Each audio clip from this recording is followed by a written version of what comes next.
The president tweeted out about the FBI scandal controversy. He wrote, quote, "If the person placed very early into my campaign wasn't a spy put there by previous administration for political purposes, how come such a seemingly massive amount of money was paid for services rendered many times higher than normal? Follow the money. The spy was there early in the campaign, yet never reported collusion with Russia because there was no collusion. He was only there to spy for political reasons and help crooked Hillary win, just like they did to poor Bernie Sanders, who got duped."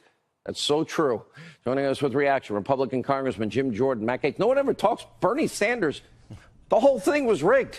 But Jim Jordan, let me start with you. There's a lot happening tonight. Number one, your letter, and there are 100 congressmen that want you to be speaker.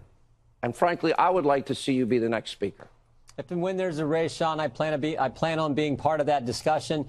There's not one now. What we got to focus on is doing what the American people sent us here to do over the next few months, so that we can stay in the majority and help Donald Trump accomplish the things that the American people elected us to do. And that's what I'm focused on doing. Yeah. All right. Let's talk about where we are today, Congressman Gaetz. I have zero faith in Rod Rosenstein and the DOJ to actually hand over the documents, because we know specific documents will be absolutely damning if they come out against these very people. Why would they do that to themselves?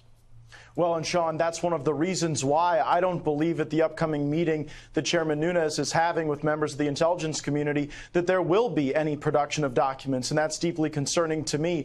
If you have to look at the scoreboard right now, the deep state is winning the battle because they are in full control of their own destiny. That's why Congressman Lee Zeldin and Jim Jordan and I joined with more than 24 of our colleagues to call for a second special counsel. Is that so the that best we have a way, true though? process?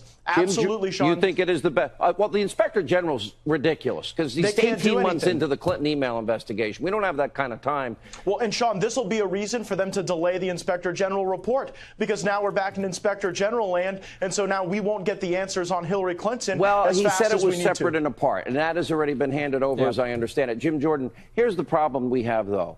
We have FISA abuse. We know outright judges were lied to in literally the single biggest intrusion into a person's constitutional rights, a FISA warrant. 4 times they lied. The bulk of information, that phony dossier, they never told the judge who paid for it.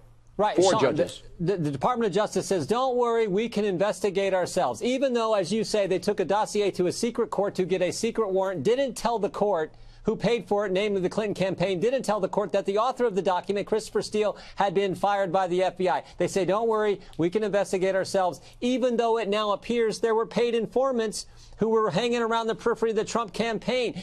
They expect us to investigate Think about themselves. Think of what you're saying. Spies in the campaign, lying to judges to get FISA warrants to spy on an opposition party candidate, with propaganda from Russia put together by a foreign national that was full of lies, and literally they don't tell the judges in any. I cannot believe, I wouldn't write this in a spy novel because I wouldn't think anybody would believe it. Jeff Sessions says only under extraordinary circumstances do you name a special counsel. Now, how about the fact that top 5 people at the FBI have been fired or demoted? Those same people who ran the Clinton investigation, who launched the Russian investigation, who used the opposition research document at the FISA court, and now look like they paid informants to be a part of the Trump campaign. How about that for a fact pattern that's extraordinary? If that's not extraordinary, someone better tell me what is. And hey, that's why Jim Jordan should be Speaker of the House. Then we'd have some real oversight. Checkmate. I'm not going to argue. All right. By the way, for the record, I'm supporting Jim Jordan. I just endorsed him. That might be the kiss of death for him. Thank you both. A special prosecutor to investigate the special prosecutor. My next guest, along with 11 of his colleagues, are calling for an investigation into the Mueller probe, suggesting that the bias runs deep. If Mueller had any interest in making sure the public knew this was a just and proper action, he would have gone out of his way to hire people who were not connected to the Clintons, to the Democratic Party. That way, people would know that this is a just and fair action. Congressman Louis Gohmert joins me now. I think a lot of people in our audience understand your frustration. At the same time, does it make sense to call for this before we even know what the outcome is from the original special prosecutor? Well, it does, Melissa, for this reason. it appears that there were potential crimes committed by Rosenstein, by Mueller, by Weissman. They were part of the original Russia uranium investigation.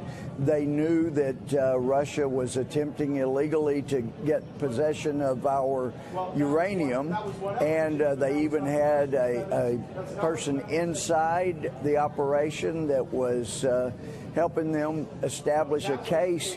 But rather than make a case, they squelched everything, and that was when Hillary Clinton was trying to get approval, and the Council on Foreign Investments for the U.S., CFIUS, had to give the approval of the sale of our uranium, or the sale doesn't go through.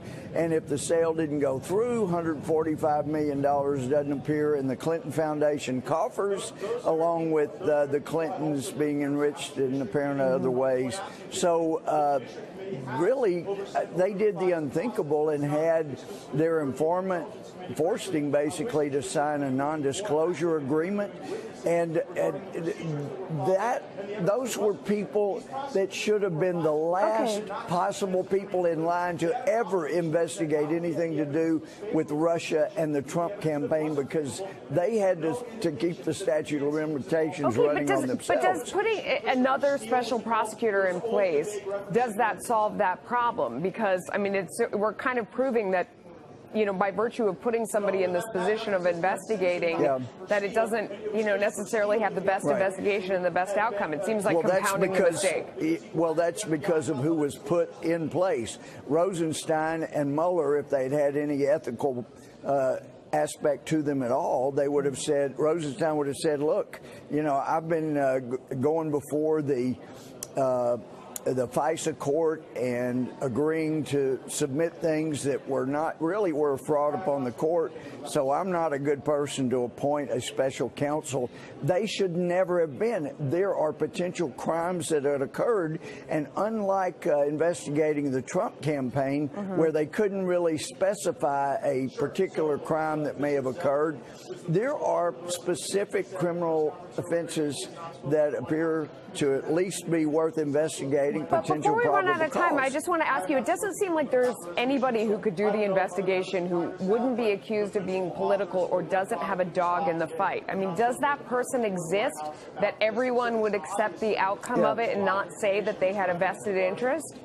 Well, it would depend on how they set up the committee. The way Mueller set up his office, it was very clear he was on a political witch hunt. He only wanted people that hated Donald Trump, and that's what he got.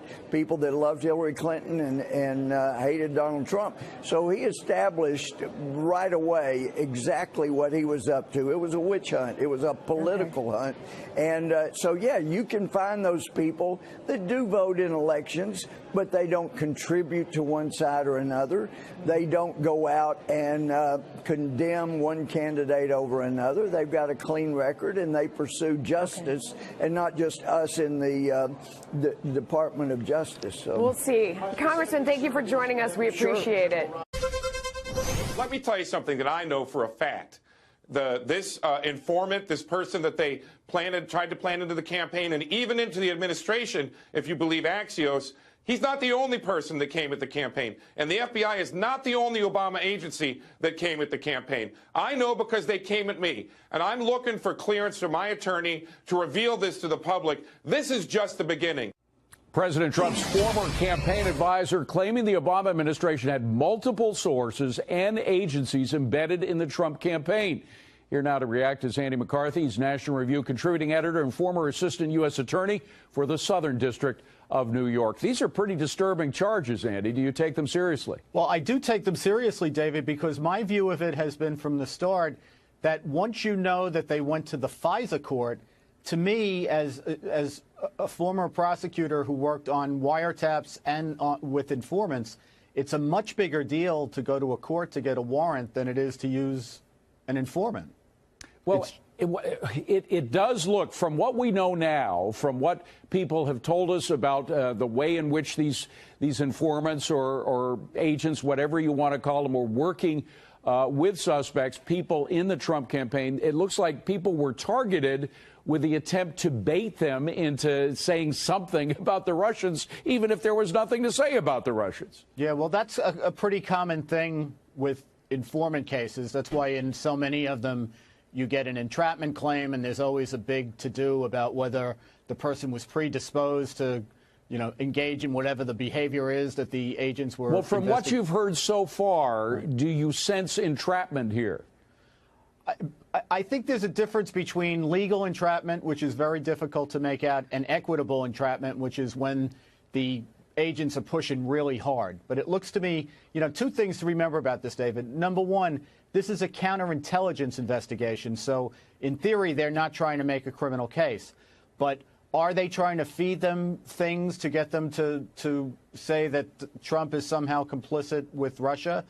If that was what they were convinced was the truth, agents have been known to do that sort of thing. And then you have the case of Fusion GPS, which was working with this Russian spy. She a self-admitted Russian spy. They were paid millions of dollars by the Democratic National Committee, and they met. Fusion GPS, the right arm of the smear campaign, of the Hillary campaign, was meeting with a Russian spy before and after her meeting with Donald Trump Jr. I mean, that just reeks, does it not? Yeah, well, I mean, part of the reason they were meeting before was because they were engaged in a case together, but that doesn't really help them a whole lot because they were working for basically an outfit that's connected to the Kremlin. So they were, but at the same time, Andy, you know how these groups operate. They try to piggyback one client on another if they can. And the fact is that I'm sure there was something that they could learn that would help their Hillary campaign work from what this Russian spy was doing with Donald Trump Jr.